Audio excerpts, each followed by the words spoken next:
কিতা খবর? ভালো আছো নি? আশা করি সব ভালো আছো।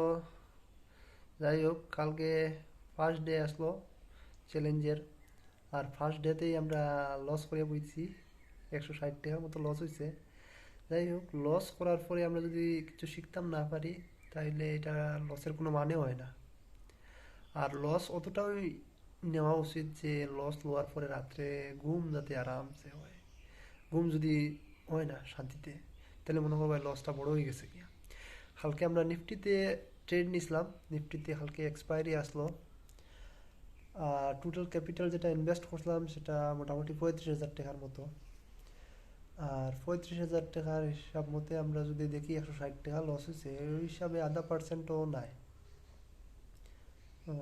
350 যদি লস হইতো তাহলে 1%, তো ওই আধা পার্সেন্ট ধরলাম।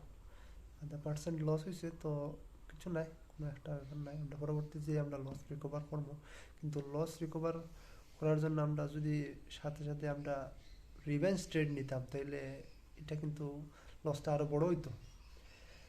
আর দুই নম্বর, কিছু কিছু মানুষ আছে ওই যে স্টপ লস যেটা, এটা তারা দিমাগের মধ্যে রাখেন, মানে এটা অর্ডার লাগানির পরে এটা সিস্টেমের মধ্যে লাগাই না, যার জন্য অনেক সময় লসটা বড় হয়ে যায়। তো এই শিক্ষাটা মনে রাখবেন। আর দুই নম্বর কথা হইলো, কালকে একটা নতুন জিনিস শিখলাম। সেটা হইলো, আমরা বাংলায় বা মাঝে মধ্যে আগে ডায়লগ মারিয়ে থাকতাম যে খাকো চেষ্টা বকো ধ্যান, কুকুরের নিদ্রা সেরূপ স্বল্প আহার। ট্রেডারের লাইফেও কিন্তু একটা বড় এই যে ডায়লগ নানি, এটা মনে রাখা দরকার। খাকের মতো চেষ্টা বকের মতো ধ্যান রাখতে লাগে। কুকুরের নিদ্রা সেরূপ স্বল্প আহার, এই দুইটা কোয়ালিটি যদি নাও থাকে তাহলে কোনো ব্যাপার নাই, কিন্তু খাকের মতো চেষ্টা বকের মতো ধ্যান লাগাই রাখতে লাগে। আর দুই নম্বর, আমি যেসব ট্রেড নিয়ে থাকি এগুলা মোবাইলে লইয়া থাকি, কারণ আমার কাছে বড় কোনো নাই, ল্যাপটপ বা পিসি নাই। পরবর্তী সময়ে আমরা ল্যাপটপ আর পিসি ট্রেডিং বা মোবাইল ট্রেডিং এর উপরে আমরা ভিডিও বানাইবো, যে ল্যাপটপ বা পিসি থাকলে পরে কী ধরনের সুবিধা হয় আর মোবাইলের মধ্যে কী ধরনের অসুবিধা হয়, এটা নিয়ে আমরা পরবর্তীতে ভিডিও বানাইবো। বাকি আজকে শুধু এটাই বলবো যে মোবাইল যদি থাকে তাহলে আপনার মনে করবেন যে আপনার কাছে এটা একটা বড়শি। আর বড়শি দিয়ে মাছ ধরা যায় না, বড়শি দিয়ে মাছ লাগবার অপেক্ষা করতে লাগে। আর যদি মাছ লাগবার আগে আপনি যদি উঠান, তাহলে মাছ তো লাগতো না, আপনার টেপটাও আর নিয়ে হারাইবেন। হ্যাঁ, বুঝলেন? আর মোবাইল আর পিসি ব্যাপারে আমরা পরবর্তী সময়ে আলোচনা করবো। আমি শুধু এটাই বলবো যে আমি একসাথে মোবাইলে 3-4টা চার্ট দেখতাম পারি না, একটাই চার্ট দেখতাম পারি।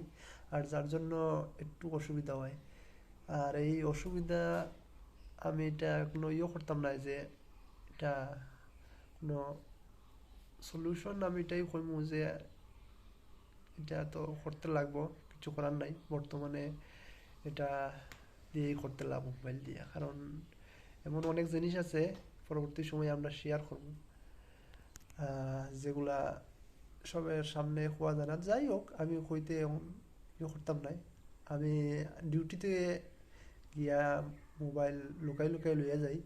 এখানে ল্যাপটপ বা পিসি লইয়া যাওয়াটা সম্ভব হইতো না, কারণ আমি ডিউটি করি আইওসিলের ভিতরে।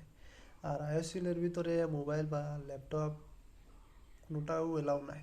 তারপরে মোবাইলটা লুকাই লুকাই লইয়া যাই আর তারপরে আমি ট্রেডিং করি। তো মোবাইলটা নেওয়া সম্ভব হয়, ল্যাপটপ বা পিসিতে তো সম্ভব হইলেও নিতাম পারতাম না, কারণ সিএসএফ আছে গেইটো।